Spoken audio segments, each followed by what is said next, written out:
But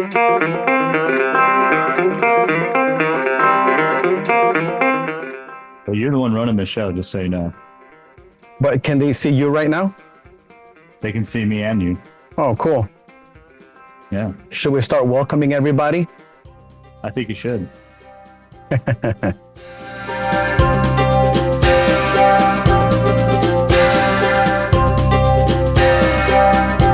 right, so let's start off with just thanking everybody for plugging in. I think it's important because as well known as this category is, I think it's important for you guys to know the ins and outs. And this is something that John and I have been sort of talking back and forth about being able to do. So here we are. How's it going, sir? Thank you guys for plugging in. 2018 Dodge Ram 2500 with the factory 4-inch screen. So I'll turn on ignition and I'll show you guys here factory 4-inch screen. You put it in reverse. We don't even get a trigger on this radio. You put it in reverse. We don't get a trigger.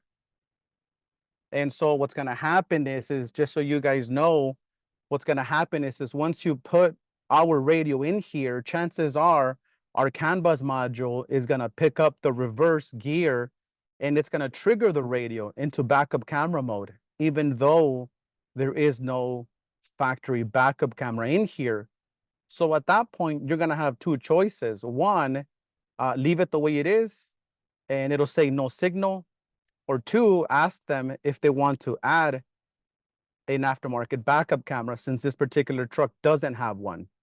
The other third option would be, I don't want to add a backup camera and I don't want the radio to trigger into reverse whenever I put it into reverse. And I'll show you how to disable that function on our main power harness so that even though you didn't add a backup camera, the radio is not triggering into backup camera mode. So thank you everybody that's just joining in. We're barely getting started. Just so you guys know, you haven't missed out on anything. We're still talking about what the vehicle is factory equipped with. Make sure you jump into the car and you recognize that it has a factory backup camera, steering wheel controls, if it does or if it doesn't have the factory Alpine system. So all these things matter just because, again, the customer is going to want to maintain function of those things. In this case, we have a 2018 Dodge Ram 2500. In this one, like I was telling you guys, does not have a factory backup camera. So the options are, do we add one in the process? Do we leave it the way it is? Or do we leave it the way it is and keep the radio from triggering into backup camera mode when you go into reverse? So the installation on this, I've already kind of gotten a little bit of a head start only because I've already mounted the microphone and I've routed the wire. The wire is down here right now. I still haven't run it back there. So the microphone is already mounted. And what I'll do is I mean, I'm sure you guys have all worked on a RAM like this when it comes to replacing the radio. T20 Torx, two of them on top, one here, one here. There could also be another one here, but that's for the one that has the center console. This particular one does not have the center console. The dash goes from the top all the way down. So this one, you don't have a center console. You're not going to have a screw inside of this pocket. So let me grab my impact driver here just so that we can get those out the way. There's a little rubber mat here.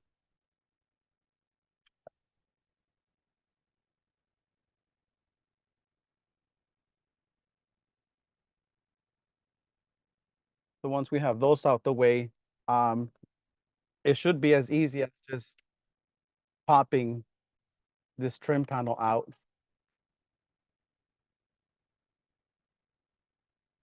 And so once this is out, all you really have to do is disconnect the plugs down here for the climate controls.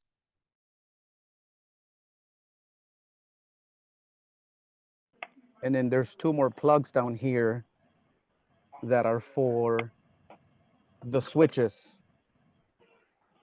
So these would be, so what we're doing here is we're going to be installing our XL 15.6. The 15.6 replaces this entire panel. You're going to be transferring over the vents. You're going to be transferring over this pocket right here.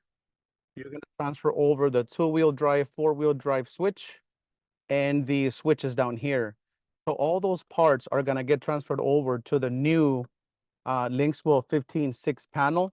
And on the back, these are the 4 plugs, 5 that you disconnected: climate controls, switches down below, and then 2-wheel drive, 4-wheel drive switch. And so what I'm going to do next is I'm going to pull the factory 4-inch out, and that basically uses a 7mm socket.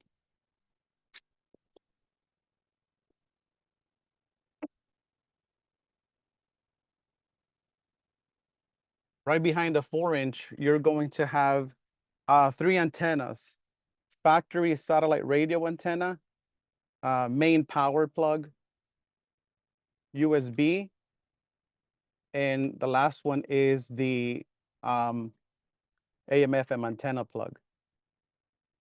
So right over here, make sure you guys find the locking tab on these plugs, because they are very easy to break off, and you don't want to do that.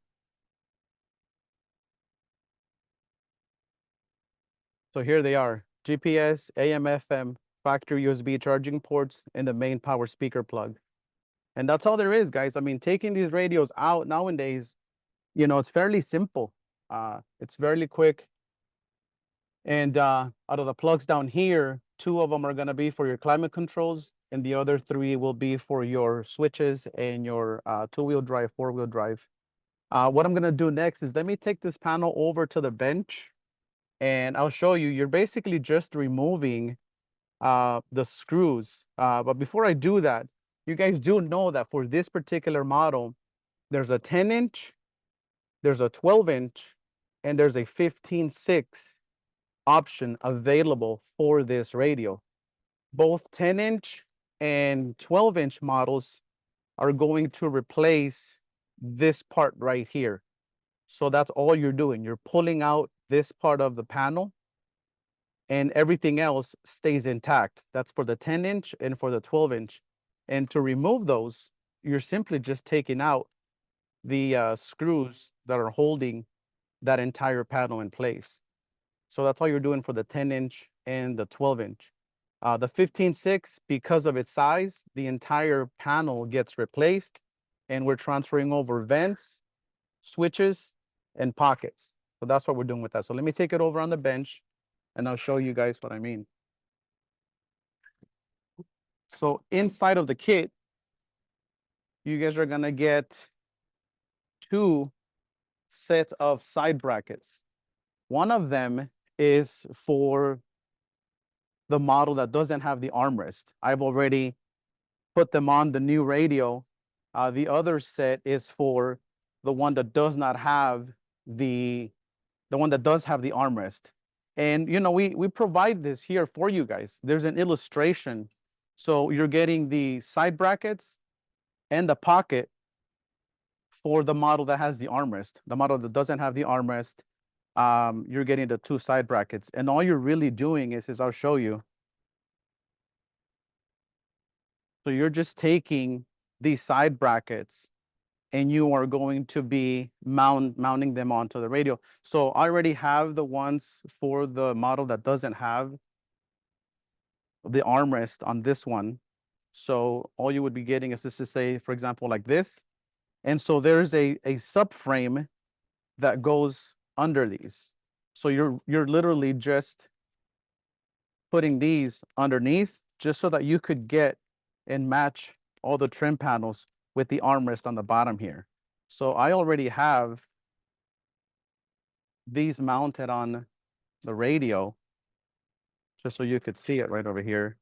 So I already have that already on there. And all these brackets are doing is they're just coming on like this. And we include a bag of screws, tiny screws right here. And all those screws are what's gonna hold this bracket onto the subframe behind it. You'll see that there is, like, for example, here, 1, 2, 3, 4, 5, 6, 7, 8 different screws that are gonna hold this piece in place. And it's okay to put this one face down because it has the foam right here, and that's protecting the button. But if you take this off and you want to put it down somewhere, put something on the screen so that when you do this, the weight of the screen isn't sitting on the knob itself. So you want to make sure that you keep that knob protected at all times. Let's just go over some of the kit content here. So that's it for the brackets that are included. You're getting both sets of brackets with armrest, without armrest. Another thing that's pretty unique about this particular kit is the hazards button. The hazards button is going to get relocated to the top of the screen so that once you're in the car and you're looking at this right here, the hazards button is going to be up here, easily accessible by the driver. And so all you have to do is the button is going to be inside of the kit. You're basically just feeding it in here. You're popping it in place. And there is the plug that's going to go into that button. Just be careful once you start putting everything together that this harness doesn't get caught on anything. So good thing to do is just kind of route it down here so it's out of the way. And so what I'm gonna do next is I'm gonna bring over the panel over here, but we're still gonna go over some of the harnesses that are included. Let me just make some room here. And so you'll see screws that are holding the entire bracket in place. Looks like I might have forgot one. And let's put it on while we're at it. It's fairly simple, guys. This is, you could leave your crimpers, you can leave your wire strippers in your toolbox. You're not gonna need them here. T20 Torx to remove the top panel. Number 7 socket to remove the screen. And that's it. Everything else is gonna plug and play. You guys are gonna be spoiled after you do a few of these, because I'll tell you what, I don't miss wiring up all my speakers, my accessories, my constant powers. I don't miss that. So now here is the factory panel. And so once that I have this here, so let's go over the kit content here. There is a total of 3 antennas, 4 if you count the GPS. So we have GPS antenna, 2 4G LTE network antennas, and 1 Wi-Fi antenna. And please comment if you guys need help with explaining to you the 4G LTE antennas. Let us know. I mean, if you guys want to talk to us, we're live here. So this is our time to communicate and learn from each other and go back and forth about what the different things are. So the 4G LTE antennas, real quick, that's so that you could have cellular network connection to the unit. As you guys know, we now have access to T-Mobile SIM card antenna SIM cards, so that when you do talk to your customer about one of these units, there's 2 different ways to get internet access to it: through Wi-Fi hotspot or directly through a 4G LTE cellular network. The advantage of you having a SIM card into the radio so that you can have internet is, 1, it's always connected to a cellular network. 2, you could use Apple CarPlay and have internet at the same time. The Wi-Fi chip inside of any radio that does Apple CarPlay is reserved for one of 2 different functions, either CarPlay or internet connection. So you're using it for either or, you can't use it for both. So the way we go around about doing that is we add the 4G SIM card capability so that you can have internet and CarPlay, Android Auto at the same time. So they got a question asking about where the best place to put the antennas are. Sorry, I didn't catch that. So they're looking for the best spots for the antennas. So rule of thumb, far Yeah. away from metal. Your Wi-Fi, you always want to install the Wi-Fi, even if you're not going to use Wi-Fi, because the CarPlay, the wireless CarPlay needs the antenna. Then you also have the 4G antennas, and you can put them behind the plastic like you would a navigation antenna. The further away from metals, the better it's going to work. You could do them up like on the windshield up nearby. They're thin, easy to mount. So it doesn't have to be outside of the dash. It would work better like every other antenna, but it doesn't have to be. Hey, i- is Justin on? Maybe he could bring me one of the SIM cards that I have on the desk, just so that we could show once it's connected. But this is the SIM card holder, guys. It's long enough to go from the back of the radio to the passenger side kick panel or the glove box, just in case the customer isn't ready to have one installed the day of the installation. You can route this to the glove box, and all it takes is you sliding this cover open, the metal flap back and over. I usually like to turn it over on my hand like this. And so all you're doing is you're getting the SIM card that came into the card. There's 3 different frames. This would be the large frame. There's the medium frame, the black one. And then the card is the micro SIM card. So all that does is it slides in here. Just make sure you match up, the slots, the corners, put it down. And then what you want to do is you want to push it down. Let me just make sure the card's in place. Push it down and slide it up. So down and up, and the SIM card is in place.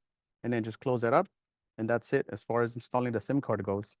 All the other parts that are in here, these are all of your RCA preamp outputs, your Toslink amplifier outs. So this would be digital fiber optic out. This is your backup camera. We have here for the auto climate controls. This one here happens to be manual AC. That's another thing for us to learn is start paying attention to what the factory climate controls look like, because you're gonna have to program the radio and tell it what kind of climate controls the factory panel had, so that the new radio can do the same thing. So one thing you know, there were some in the bag that are already activated. So you want to make sure that you learn this, because in this case, we have a single temperature knob. That means that this vehicle doesn't have separate temperature controls for driver and passenger. It's one for both. And in the Dodge Ram family, you also want to learn fan speeds. Like this one, for example, has 1, 2, 3, 4 speeds. It doesn't have the 7-speed fan control. And we'll show you once we install it and we set this up, we'll show you why that matters, because it's the difference between you installing it and the climate controls working or not working, or working but not working correctly. So let's start paying attention to what the factory climate controls are and what it means when it comes to auto or manual AC. So that's the accessory harnesses. These are all of our auxiliary harnesses, cameras. One of the things you'll notice is we have this harness called DVR harness, and all this is your constant power, ignition, and ground outputs. One thing that you want to do is just as a step to prevent any future problems. There is a constant 12-volt out coming out of here. There is ignition 12-volt out coming out of here. These wires do come with gel tips, but what I like to do is I leave the gel tips on, and I just wrap those ends so that if those gel tips come off, there's no possibility that these wires can cause any shorts in the future. And that's the same for this harness as well as your backup camera harness. Your camera harness has rear, which is the factory camera input. It has a side camera input, and it has a front camera input. But in addition to these plugs, it also has power outputs for each one of your harnesses. The minute you start the car, these are going to be live. So you want to make sure that you tape them up. If you're not going to use them, I mean, chances are you're not. So tape them up, leave the gel tips, just to, as a preventive measure, right? You want to do that. On the main harness, we also have our remote turn on. So our amp remote turn on, which is the orange wire, it's labeled amp EN. Remember, that's a 12-volt out. The minute the radio turns on, that wire has voltage. So all the other wires too, the ones that are labeled SWC, 360 wire, 99% of the time, you're not going to use any of these other wires, maybe the amp remote turn on lead. Well, you want to tape those up and make sure that you keep them from shorting in the future. So let's just kind of keep that in mind when it comes to all the extra wires. So now that I have here, this one's already activated. So let me just swap that one out. And so typical installation time, I'd say anywhere between an hour to 2 hours, just because depending on the kit, you know, there's more preparation for certain kits than there is for other ones. So this one here is the one that has the most preparation, right? You're swapping out a bunch of different things. So besides our auxiliary harnesses, like we talked about, backup camera, DVR, power output, we have our auxiliary audio video harness. Notice, guys, we are including protective covers on these RCAs. If you're not using them, we're trying to keep any noise from coming in or anything like that. The AC climate control converter, this is if you have the auto AC, meaning dual temperature controls. This is your USB, factory USB retention harness. Remember, your factory USBs are only going to provide you with charging from this point forward. So this is your factory USB here, the one that we disconnected from the back of the screen is gonna go in there. The other one that's on here, which is longer, is designed for wired Android Auto. The XL has wired and wireless Android Auto. CarPlay is only wireless. So chances are you're not gonna need it, but this is why it's here.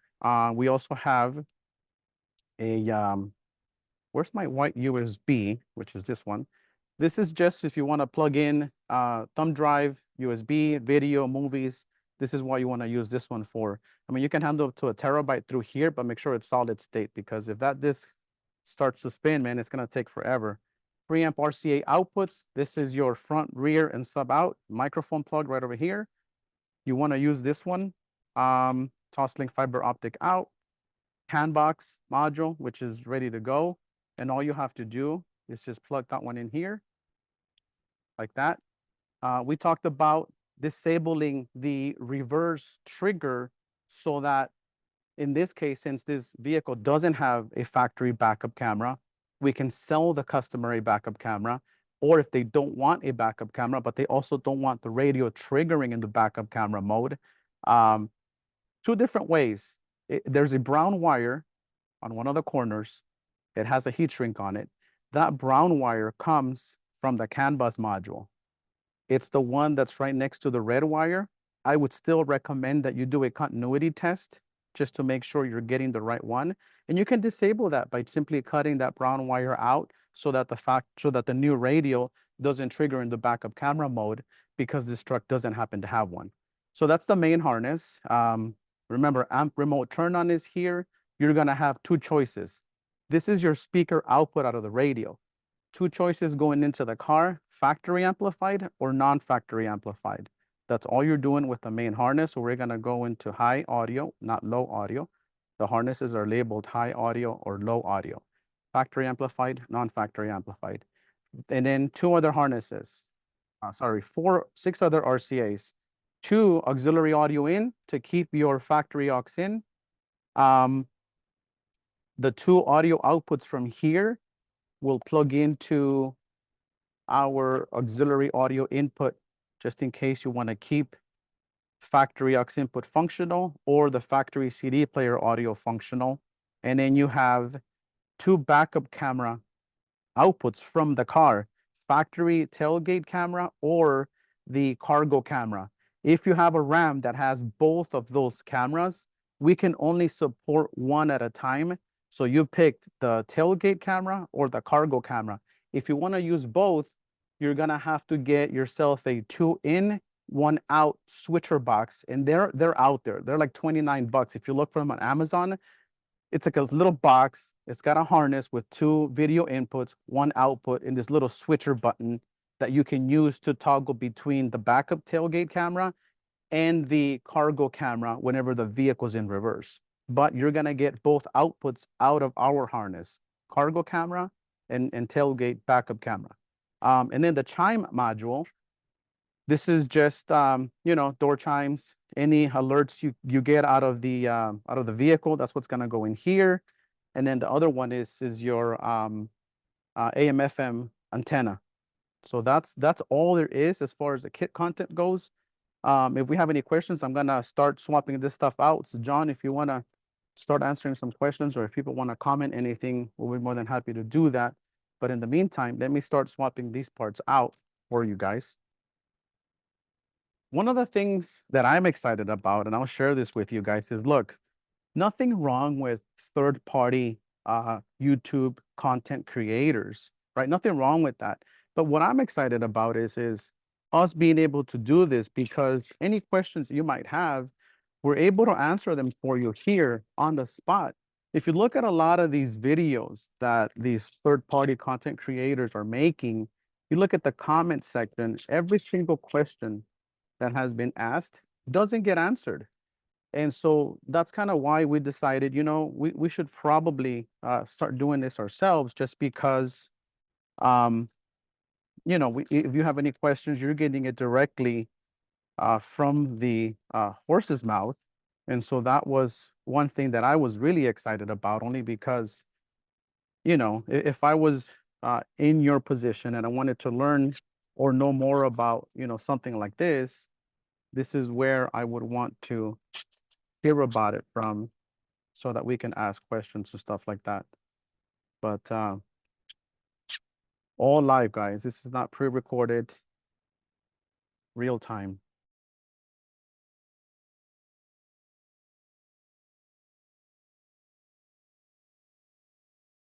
Yeah, so the VS41 is going to work like anything else. So we've got the reverse trigger on our radio. You're just going to jump in the middle of it. I thought we had a RAM multicam. Is it only new RAM? And somebody's got to be smarter than me, apparently. You there, Walt?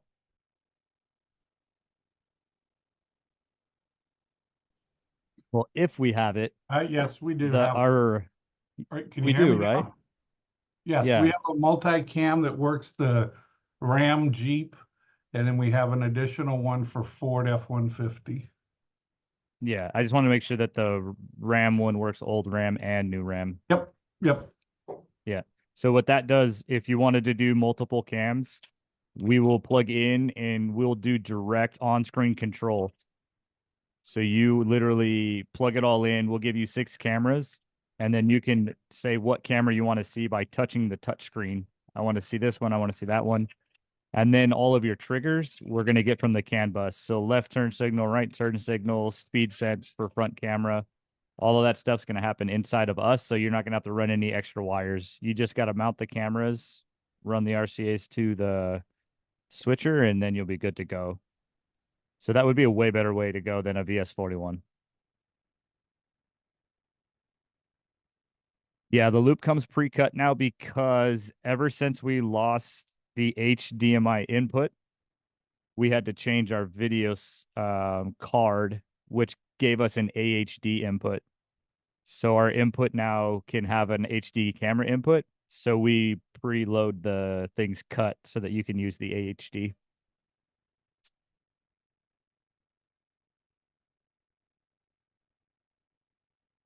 Hey, Vic, what part were you talking about on Amazon?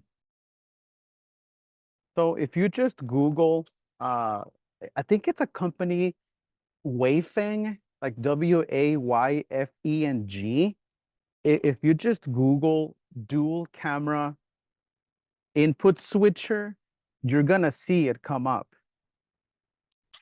It's really dumb, but I mean that piece, it really works. So for situations like this, to be able to keep both cameras functional, that's the piece that I would search for. And like I said, it works. I will not be able to spell that. I'm sorry, guys. I will say there is a link in the chat, though, if you guys want to click that link and just put your sign up for the giveaway. We got a 10-channel amp we're going to give away at the end of this. So while Vic is doing his thing, if you guys want to click that link, you can sign up. I think it's just going to be like an email if you follow us and all that stuff. Don't worry, I won't spam your inbox. Unless they're funny videos about Vic. Then I'll send all the videos. And as well, we do have a podcast that Vic and I just kicked off a couple weeks ago. So if you guys haven't checked that out, you should check that out because we're officially legit podcasters now. I don't know if legit's the right word, but we're trying to be. Any other questions you guys got going on while Vic's doing his thing?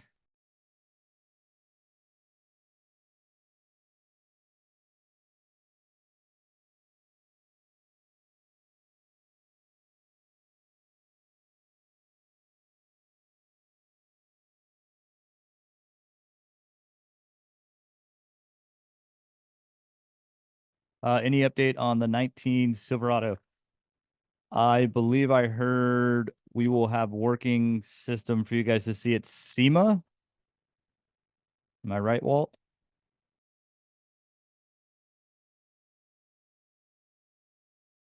100% agree with you on the Yes. multicam. Yes, it will be. The plan is to have actually a Silverado in our booth with a working unit. There it is. Yeah, so I'm with you on the multicam. It's kind of been a wrestle trying to get it to work smoothly and correctly, but it's good now. So if they want more than just the reverse camera, we do. The touchscreen's really nice and they're accessible when in reverse and while driving. So you can kind of pick whatever you want to. Our GM unit our Silverado unit will be replacing all of the factory components. So we'll have our own radio receiver. If it has a factory Bose system, unlike currently where we have a Bose adapter, we are creating a amp that will replace that Bose system. Currently the factory Bose is mounted behind the rear seat, and we'll have an amp that'll bolt right in and plug right into the factory harness. So, but ours will be a complete replacement, unlike what's out there right now that's just a screen replacement. Yes, correct. We will be a very different beast. Yeah, So we've these been waiting plastic for that clip- one to come out since that Let me grab my pick Silverado tool, guys. came out. These plastic clips are a pain in the butt to remove. So let me grab a pick tool real quick. Vic, did we figure out if the 12-inch factory 12-inch could get replaced? Yes. The factory 12-inch RAM. Can we replace it with the XL? No, we're not 100% sure. There was something, can't remember exactly what it was. It's bolts in there and everything, but there was something that wasn't functioning properly, and our hope Oh, is- yes. What was it? Yes. What didn't work on the 12-inch RAM? So because so none of the non 12-inch RAMs. So if you had a RAM that did not come with the factory 12-inch, which is what we R&D to make our products, none of those came with the factory 360. That's what it is. And then so every 12-inch equipped RAM came with the factory 360. So when you put one of our units in there and the vehicle goes into reverse, you get the 360 view, but you can't toggle between the different cameras. And as far as I remember, that was the extent of it. Yeah, I remember that was, so we do have our engineers are scheduled to be out here hopefully in September. And that will be one of the projects that we will have them working on. Yeah, but the factory Harman Kardon audio equipped ones, it worked. Factory Alpine, it worked. So all right, cool. So we have now the only thing left. I mean, this is the extent of the install, guys. Is really just prepping. Everything else is plugging in the harnesses, mounting your antennas, and turning it on, setting your AC climate controls. That's the extent of the install when it comes to this unit here. And so one of the things that I always liked about, the LinksWell solution is you don't have to worry about a dash kit, a harness, factory backup camera retention, steering wheel control retention modules. I mean, not having to worry about that when you're talking to a customer and being able to give them, an estimate up front, it's exciting. So that's what I really love about a solution like this. So, all right, so let me do this now. I'll flip this over. And so here we have, so hopefully you guys could see this, the vents, your switches, and then the bottom switches. So all this stuff, guys, stays intact. You even get a new rubber pad for your pocket down here. Oh, sorry, this is the same one. My apologies. We do have a different one for the top over here. Oh no, that's the factory one. Same one. Never mind. So it's all there. So let me get the harnesses inside the car and I'll show you guys what I do just so that I don't forget any of these harnesses. And even if you're not using them. What was that?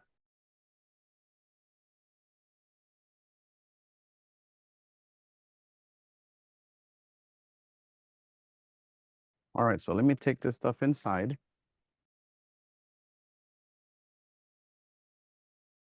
So good spot for antennas. The 4G LTE antennas, guys, they're very forgiving only because, your phone still works inside your house, inside a building.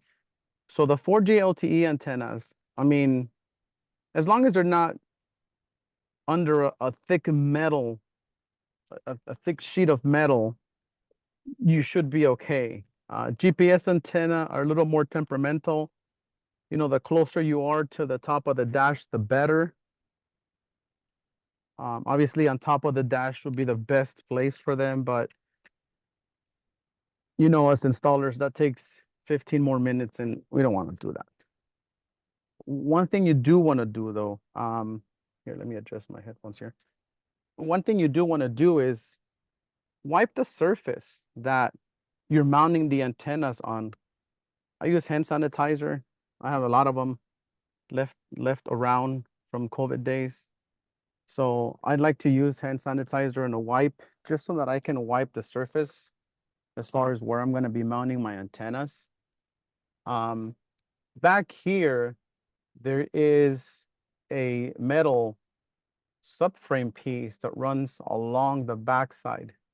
And so I'm wiping that down just so that you can use that, or you have vent here, you have vent here, and the top of those vents are accessible. If you just stick your hand in there and go like this, you can also do that there and put your antennas up there. This is why you want to wipe the surfaces, just so that you have a better bond. So what I'm going to do is I'm going to start with the two 4G LTE antennas. One other thing that I'll share with you guys is, obviously we designed these kits so that the dash doesn't have to get cut. We want to make sure that the sub dash doesn't get modified. But in this case, I've done this truck before. And one of the things that I have had to do, just because the less stress the harnesses go through in the process of putting the radio in and shoving all of your harnesses in place, the less stress the plugs go through, the better. And so in this particular truck, I'm going to call it the 14 through 18 RAM and up to 24 RAM Classic. You guys see this piece right here? It has gotten in my way. You could still get it in there and not without having to cut that up.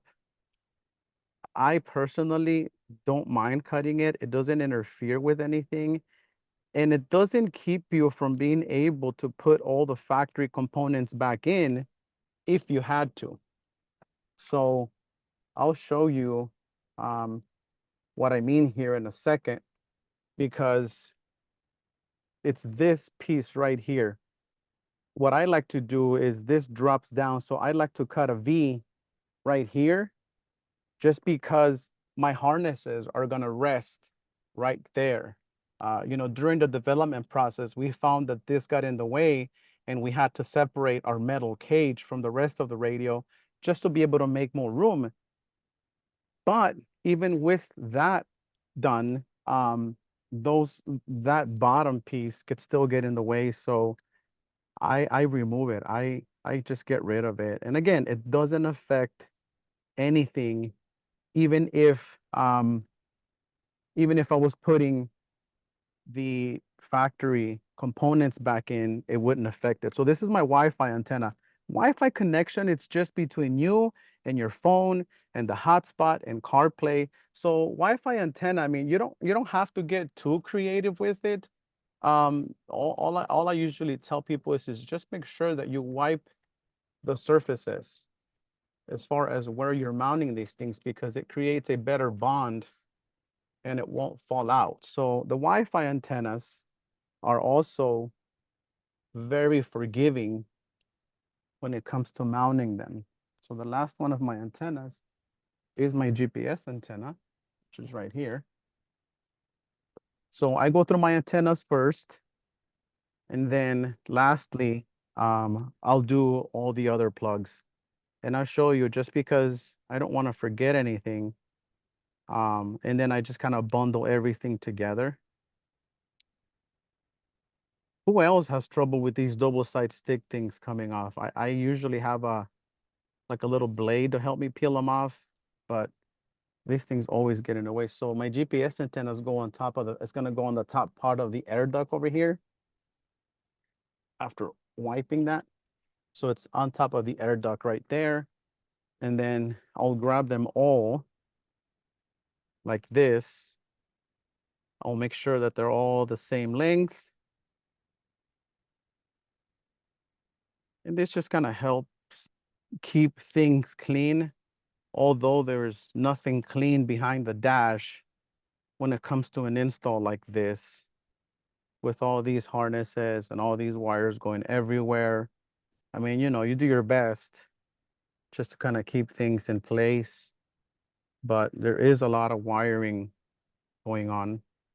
So I usually just do stuff like this, try and get them all situated over here. So my excess does this. So I'll do this to all my excess wiring. I keep small zip ties and big zip ties on hand.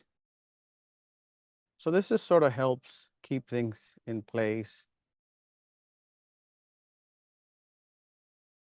So now I have all of my GPS antennas in place. So now that I have them all the same length, I'll start to shorten it out, and I'll find a good spot to zip tie them to, so that I have just this sort of coming out, and I'll show you why. When it comes to plugging them in together, that's usually how I start. I want to plug in all my antennas in first, and then last is my smaller plugs. Zip tie this to this harness back here, just so that it's out of the way, with a bigger zip tie. And then next, I'm going to bring the microphone plug up. And then once that's up here, we're going to cut this piece right here. Don't like dealing with it. It gets in the way, and it makes the process of snapping the radio back into place so much easier. It's supposed to just lay there and boom, snap right in.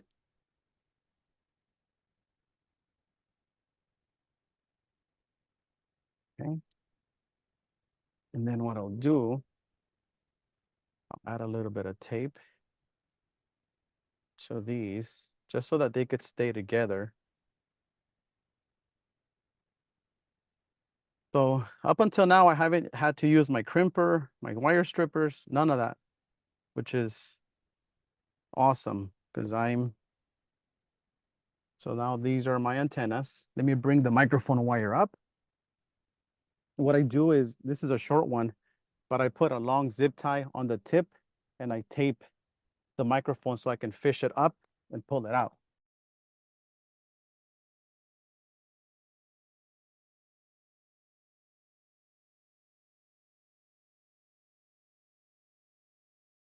I'll put that together with the rest of the antennas.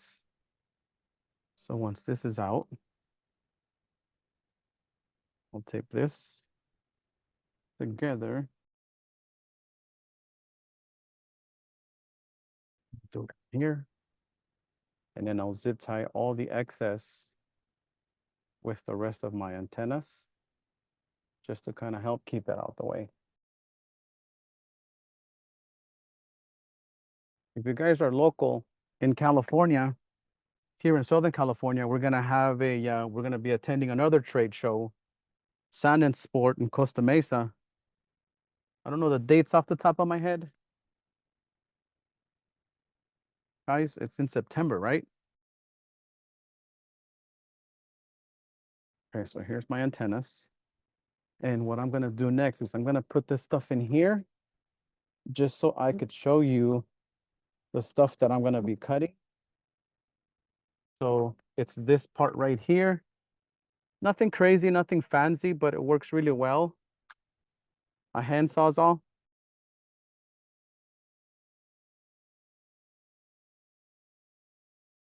I made a handsaw out of a screwdriver and a air saw blade back in my heyday of being a road installer. I saw it. Probably here somewhere. I think it is. Had that thing electrical taped to an old beat up screwdriver. I cut many a dashes with that thing.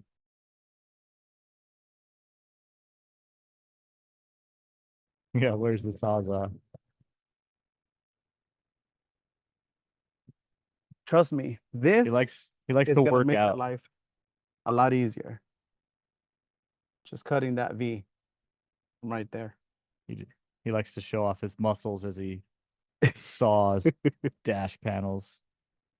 Okay, so now we could bring this stuff back out. Trust me, I've done it without having to cut it, and I'm just like, you know what? Why am I giving myself such a hard time here? Victor, just cut it.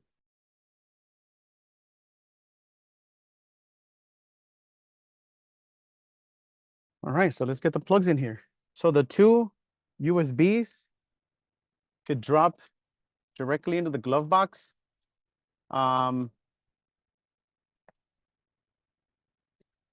We can just feed those. Well, here, I'll show you here what I'll do first. I like to put all these together with tape or a zip tie, whatever you prefer. It doesn't have to be too tight or too covered. You have plenty of room for them. This is just for the sake of not forgetting them. So tape them together.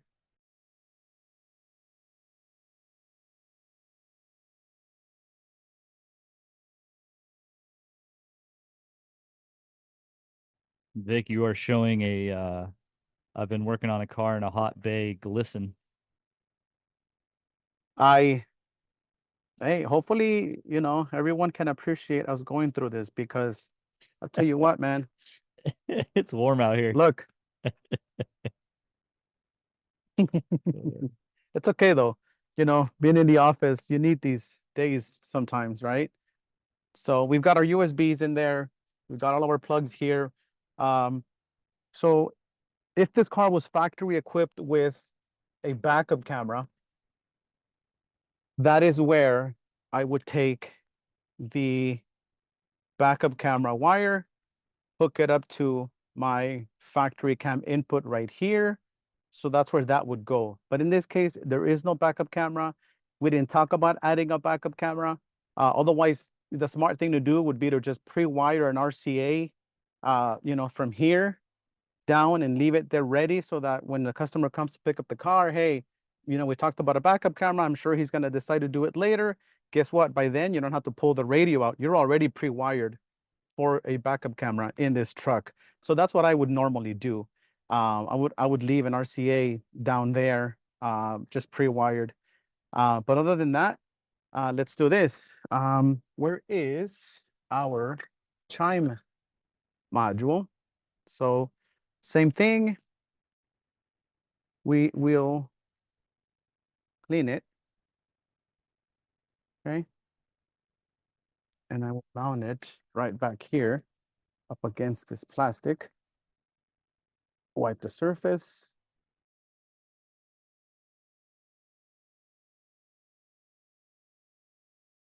So there's our chime box.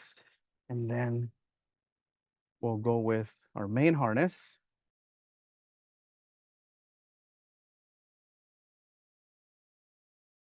Hey, John, it's pretty hot in here. Yeah, a little bit.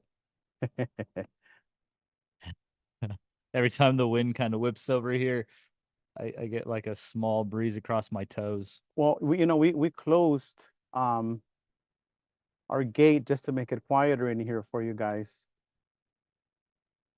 Otherwise, that would be open and we would be getting more breeze in here. Chime is in.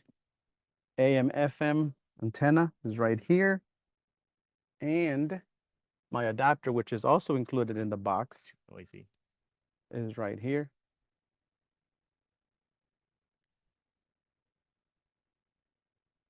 That's plugged in. AM, FM. My audio cable is already plugged in. I don't need any of the other ones. So then we have our main power plug over here, AM, FM, and then out of this one would be the factory USB plugs right over here. And also the microphone plug. So microphone is right here. And here is the microphone plug on the RCA preamp output, which is right here. And I don't know about you guys, but I'd like to add a little bit of tape just to keep the microphone plug from sliding out. Just put tape on the plug.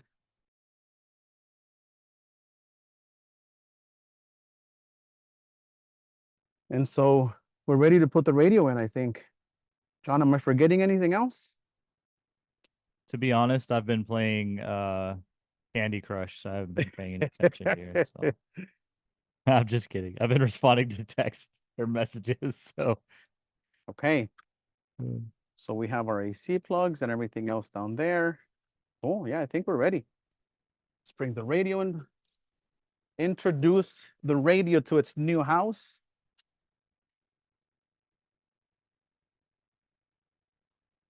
And so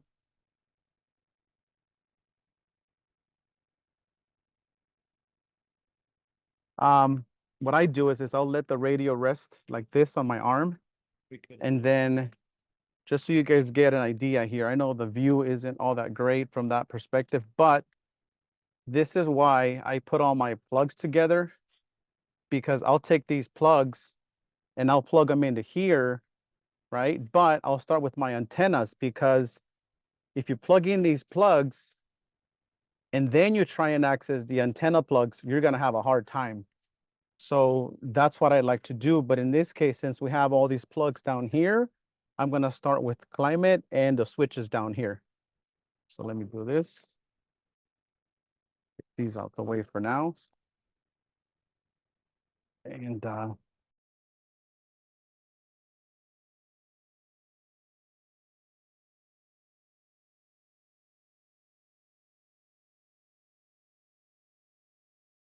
I didn't think about it. We probably should have pulled a HDMI out to do the programming, but Yeah. We could still manage that. we'll make it work. So let me now go with my antennas first.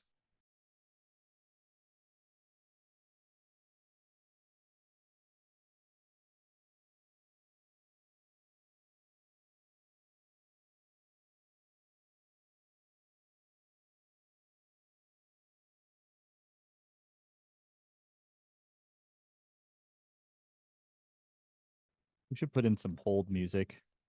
We should, huh? Yeah, like while you're plugging things in and Yeah. nothing's going on, it can be like, I don't know, some like Some background music. banjo music. I think banjo music.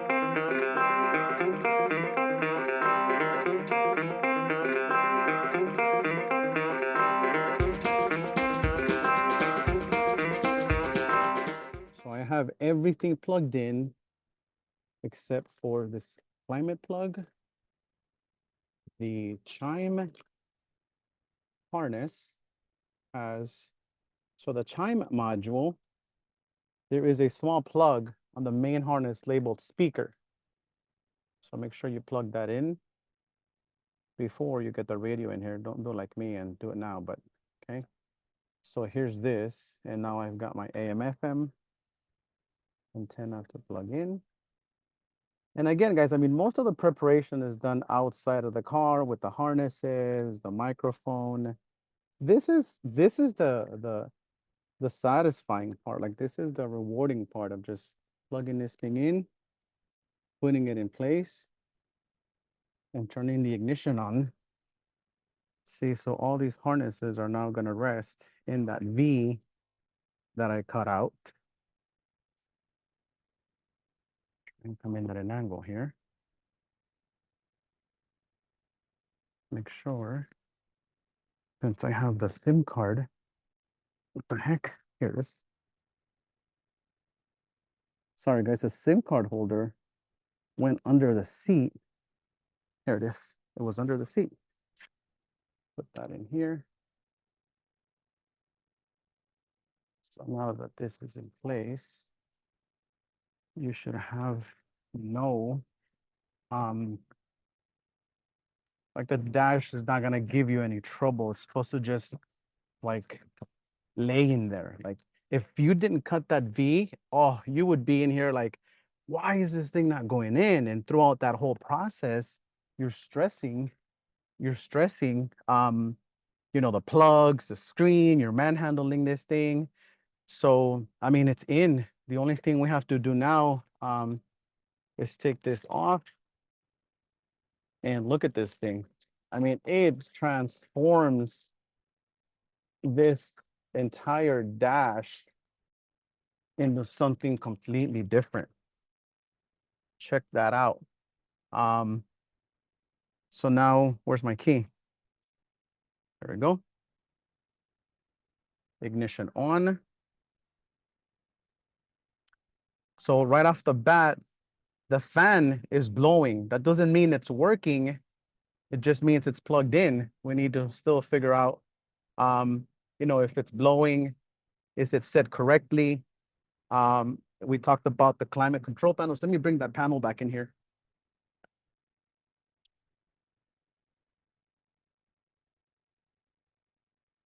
Right, so we talked about the climate controls from factory, which is here. And so remember, this is where the hazards button was. It's now up here. So if I push that, I've got my hazards button. My hazard's already flashing. So I now gotta go into settings. And let me turn off the lights on the truck. So now that I'm here, let me go into day mode just so you could see it a little better. And I'm gonna wanna go into system setting guide, car model AC.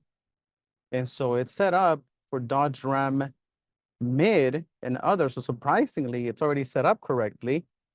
Dodge Ram Low would be the, oh, sorry, you know what? This is actually Dodge Ram Low because it has the full Hey, turn speed fan Vic, turn the control. lights on. Dodge Make it go Ram dark mode. Mid would be the 7-speed. So this is Dodge Ram Low. I'm going to select other because it's not a 19 and up. I'm going to hit OK. It's going to turn off and turn back on.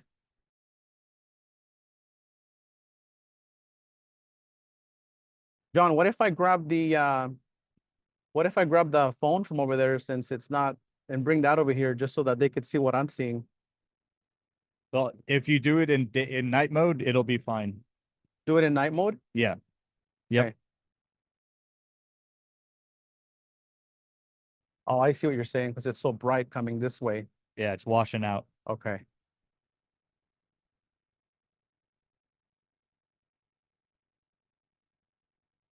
Okay. So I'm gonna want to turn it off.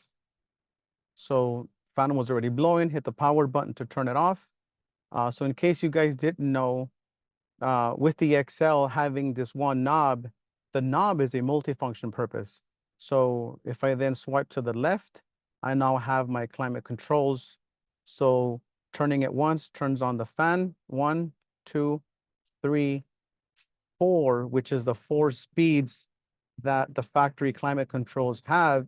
I don't have any more than 4, which looks like it's doing it correctly. So fan down, if I push it in, it now controls my temperature. So you'll see my temperature on the left and right going up and down as I go counterclockwise. So that's my climate control, guys. Other than that, the very next thing to do would be to pair up my phone for CarPlay or my Android phone for Android Auto. Time and date will be set via the cellular network connection. So if you don't have a SIM card connected to a cellular network, then you're going to have to go in and maybe have to manually set it. And that's going to be inside of settings over here, time. And that's where you would do that. But I mean, other than that, I don't know that there's really much of anything else to do. Like I said, I didn't cut any wire. I didn't splice any wire. I did cut a little bit of the dash, but that was to help me out. The only next thing that I would do is I would maybe turn the radio on just to see that I get some kind of audio, right? Just to make sure that I get some kind of audio. And then I would probably just tune in a station, right? So that's the audio. So those are the things that I would do. Now let me check what the backup camera does. Remember, this vehicle was not factory equipped with a backup camera, but sure enough, our CAN bus module already picks up the reverse trigger and it's saying no signal because there is no backup camera here. So again, the options here prior to performing the sale, knowing that the vehicle is not equipped with a backup camera would be to obviously talk about a solution for that. Whether it is, I don't want to add a backup camera, but I don't want this to come up. Then we showed you earlier how to interrupt the reverse trigger output from our CAN bus module coming into the radio. So I'm going to put it back in park. I mean, this truck is really basic. I don't even have steering wheel controls. So the only next thing to do, I mean, what do you say? Do we take it a step forward and pair an iPhone to it? Yeah, why not? Let me have my phone here. So what you want to do is, Hey, can you try dimming the screen? yes.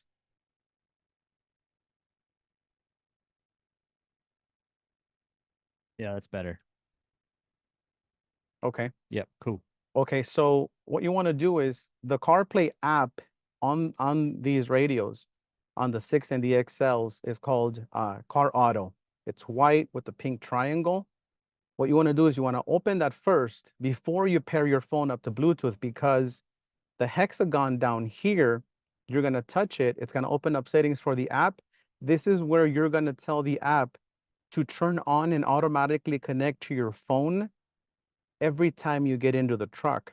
You can enable that or you can disable that. This is where you want to make sure that you take this initial step So you turn that on, and then you press the CarPlay icon down here to get out of it. You press the 2 squares on the bottom right, hit clear all, go to Bluetooth, and now before you start the pairing process on the radio, you want to go on your phone, go to settings, go to Bluetooth, and have your phone already start searching. So I'm going to go into the chain link on the right side. I'm going to select pair new device. My phone will come up on the display, or the display will come up over here. So the last 4 digits are 184B. I see it here on my phone already, 184B. So I touched it. It's asking me if I want to pair. The answer is yes. It says allow contacts, yes. So it's now automatically, so it's already paired. Therefore, the CarPlay app automatically launched. Pay attention to your phone because it's going to want to ask you if you want to use CarPlay. I selected use CarPlay, and now the CarPlay app should just launch, and it's obviously just transferring over information right now. So now this would be CarPlay, and this is the map. I mean, look how impressive this thing looks. And guys, look, ultimately, this is what John and I talk about in our podcast. Like, this is how it should be, and this is how it should stay. If anything is different, it doesn't work, it's not doing something correctly, we want to know, because at the end of the day, we're going to answer your questions, whether it's here's the settings, here's an update, or you know what, it sounds like there's something wrong with it. Let us check with our engineers. But these are some of the things that you guys need to know, that we're here to help and support you, our dealer network. And again, this is CarPlay, and here's my favorite. I mean, I have to do it. I don't know that YouTube is pre-installed in here. I don't know what video online is, but what I'll do is I'll go to Chrome. Since I'm already connected to a cellular network, it says 4G. I want to show you guys how snappy this thing is. I mean, so I did Google, and so now here's the Google page. And if I come in here and I do LinksWell, and hit search, now boom, here is my results. And this is what I want you guys to see. I'm on the internet. So because I'm on the internet, I can also go up here and I can already launch Google Maps. Let's just say I forgot my phone at home. Let me skip the sign in part. Let's just say I forgot my phone at home, right? And I still want to use mapping. I mean, here it is. For a better experience, turn on device location. Okay, fine. Turn on device location so it could find us. Remember, Google Maps does have the pinch zoom. CarPlay and Android Auto don't. CarPlay and Android Auto have a magnifying thing plus and minus that they give you on the side, but Google Maps does do the pinch to zoom. I mean, I can already log into the Play Store, start downloading YouTube, Netflix directly onto here. I'm connected to a 4G LTE network. There's no reason why that wouldn't work. So I'll just go to the website, youtube.com. and I'll do a search. Whatever this is, I don't think it's taking me somewhere else. It took me to AliExpress. What the heck? What are you searching, Vic? Okay, now there we go. I don't know why. So, okay, so I'll search for, let's just say, okay. And then I like the audio quality that this guy records under. My volume is muted, so you're not gonna hear the ads. But then here we are. I mean, I'm already streaming a YouTube video. I'll show you next. So if I wanted to split screen between YouTube video and CarPlay, I wouldn't want to have my video up here. So I would rather have CarPlay up here and YouTube down here. But whichever app you have opened first before you go into split screen mode is the one that's going to be on top. So what I'm going to do is I'm going to kill my Chrome app, my Google app, and I'm going to have CarPlay first. And now I'm going to touch and hold the 2 squares down here. I'm going to go to the home screen. CarPlay is in the background. When I open the other screen, look at what CarPlay does. It resizes. It reboots to give you the new aspect ratio, because it's going to go from a full screen to a half screen. So I'm going to open Chrome. It should still be in YouTube mode. This is CarPlay rebooting itself to give me the new aspect ratio. but now I am a video with CarPlay at the same time. And remember, we have reduced our brightness to its maximum, right? So if I go from the top down, this is maximum brightness over here. And we've gone down as much as we could go just so that the screen doesn't, you know, glare the image so much. But we are now streaming YouTube. I just fast forward this just so that we can get some real music.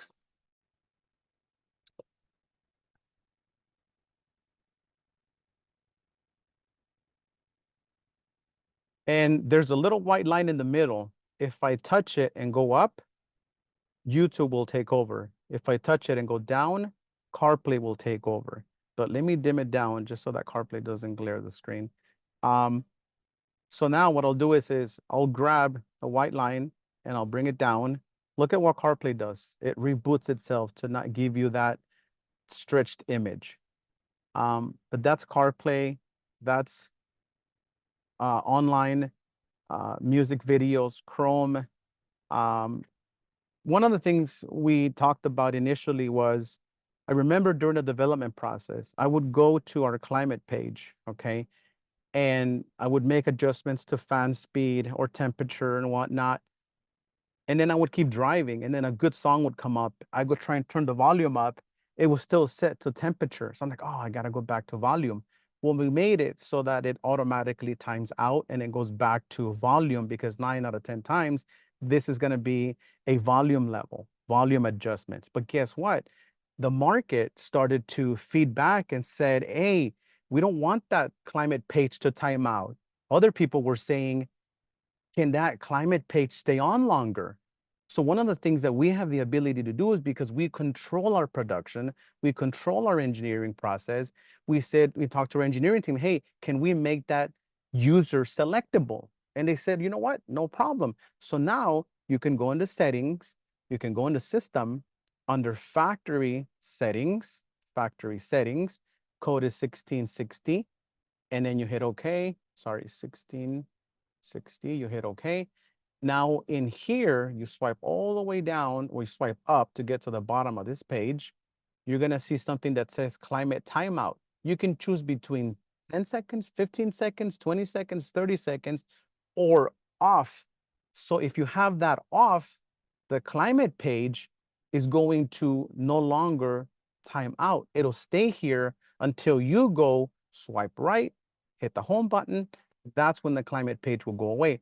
But that's the beauty about, you know, us controlling our production. Links will be in its own factory. Is that, you know, any little thing, any little changes, our engineering team is, boom, there to respond, to help us out, to bring to the industry the things that we really want. You know, but other than that, I mean, these are things that we're listening to. And so volume control, yes, it's your knob here. You can also touch it once it comes up, and you can do this with it. You can adjust volume like this. Volume is also up here. So it's just multiple ways of doing, you know, any one given function. It's whatever you prefer. It's whatever you feel comfortable with. So at the end of the day, guys, I mean, we're here to bring innovation, technology into the car. Keep an eye out for the rest of our podcast. We're going to be dropping a lot of golden nuggets on those podcasts. And again, you're getting it directly from the horse's mouth. You're not getting it from a third-party content creator that's not going to be able to answer your questions, right? So we're here to support it, support you. Ultimately, we want your customers to be happy, because that's who matters. If they're happy, you're happy, we're happy, and we're all just a happy family. So at the end of the day, guys, I mean, call us, email us. John, anything else? Sorry, I'm answering chats. No, unless there's something that they're specifically after, man. I mean, we could go on all day with this, right? No, we could, but if they're online now. So if you guys are online, if you guys want to unmute, ask questions, or keep chatting me, or if not, then we'll probably call training number 1 done, and just know we will doing this every third Thursday. 2 o'clock seemed like the best time for us. because it's after lunch for the folks on the West Coast and just about the end of the day for the guys on the East Coast. But I am up for if there's a better time. So if you guys want to email me and say, hey, this would be a better time, if there's an overarching better idea, we'll do that. I just announced our giveaway winner in the chat. So I gonna shoot out an amp to that person. I don't even have a name. They're iPhone 22.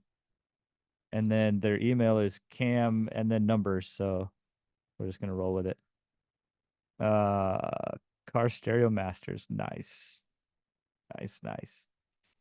Have you guys been able have any issues? Oops. Flipped on me. With screen freezing. No. Actually not. The only time I think we've ever had I've experienced any screen freezing is in CarPlay when I'm driving and I run across the spot where the Wi-Fi interference is really, really bad, and then stuff freezes. But that's because of the wireless CarPlay interruption. Have you had any screen freezes, Vic? Personally, no. I mean, unless it's in that situation, or if it does happen, I mean, it's not common, it's not normal, it shouldn't happen. But if you do see that, one of the things that I tell people is for example, like right now, my phone is connected to CarPlay, right? Let's just say I'm in my driveway and I forgot something at home, you know, and I left and came back. My phone obviously disconnected. It's not gonna auto connect. The Android platform just doesn't allow for auto connecting once you left the range and came back. What I normally tell people is go to Bluetooth, select your phone again. It should automatically connect. But if you do see any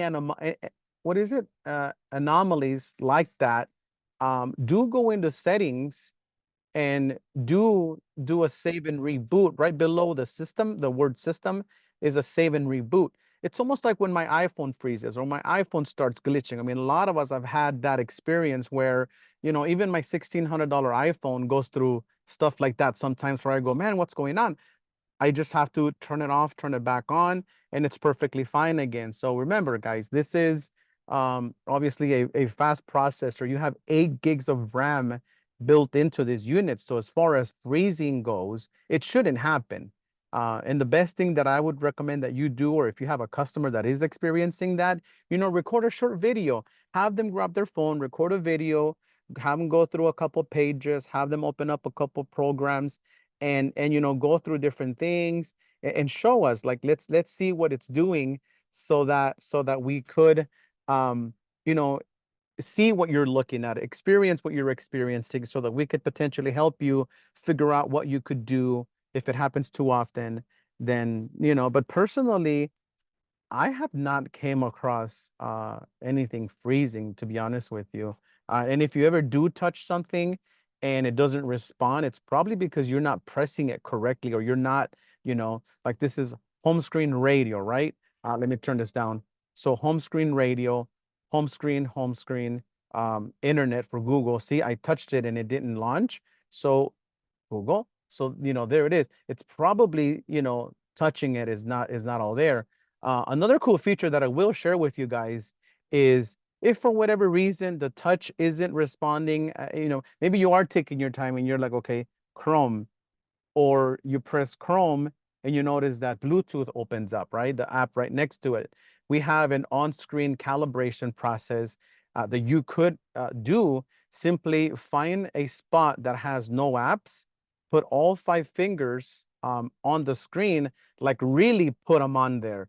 Don't like barely touch it, like make sure that all 5 of your fingers are on there, and it's gonna open up a screen calibration process. And all it is touch the red, now touch the blue, boom, your screen is now calibrated. And that's all you have to do when it comes to screen calibration. So if you ever notice anything like that, that's a small tech tip and something you could do to help it when it comes to that.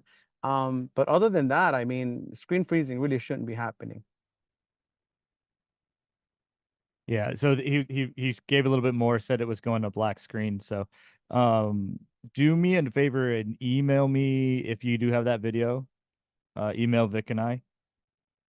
So we can get that video to some engineers. As if it's running the latest firmware. We want to figure out what's Yeah. happening because it shouldn't be going black screen on you. Yeah, we talked about this on our latest podcast too, but if you have this unit hooked up to a Wi-Fi network, I mean, it's very simple to do. I'll share it with you guys. So just go into settings under system. There's gonna be network. So turn on the Wi-Fi function.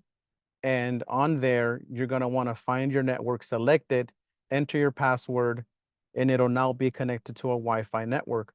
Once you see the system, connected to a Wi-Fi network, all you really want to do is go back into settings. Under system, there's an option for upgrade. And so you want to make sure that down here, it says that it is connected to our servers.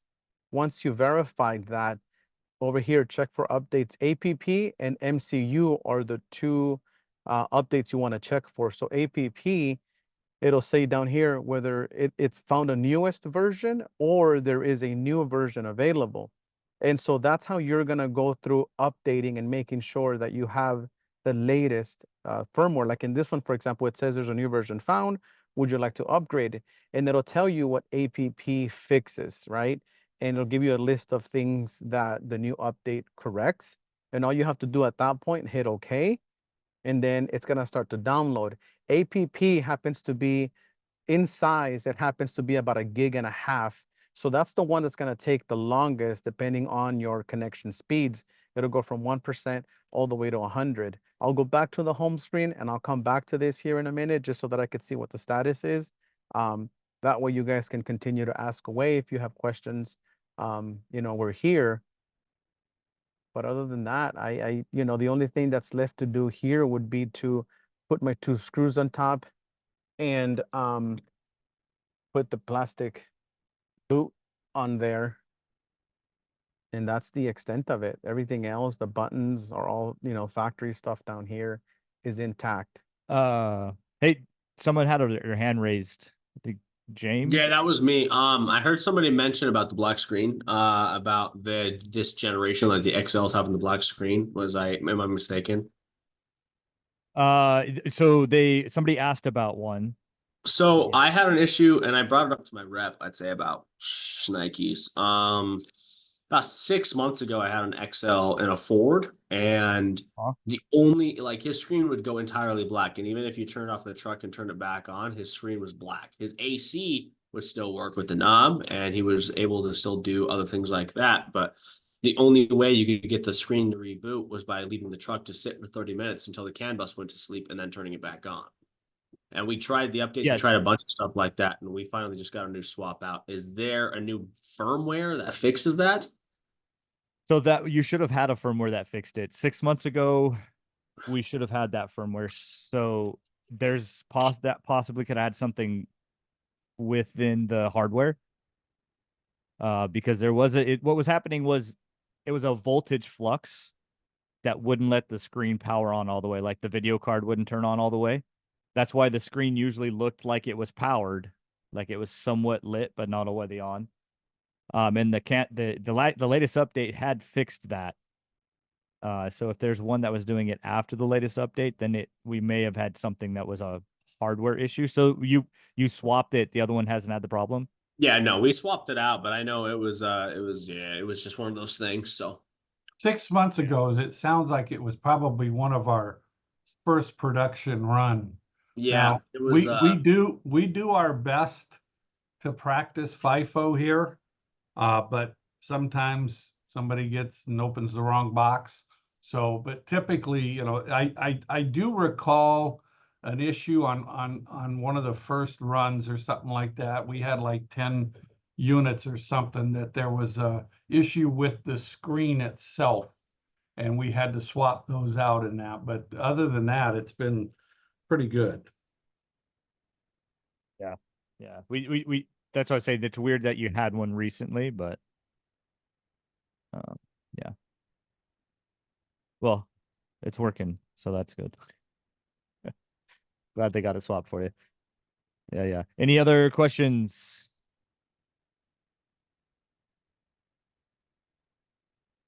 if that's it, then thank you guys for hanging out with us. We'll be back here next month.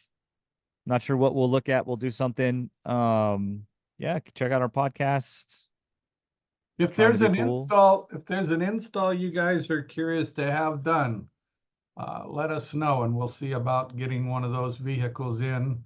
I'm Yeah, sure we for don't have sure. any problem finding somebody that wants a free radio, but Nope. anyways, just let us know if there's a specific vehicle you'd like us to do, a specific topic you want us to work on or something like that. Yep. I will get an email out asking to. All right. So, cool. Thank Thanks you, everybody. everybody.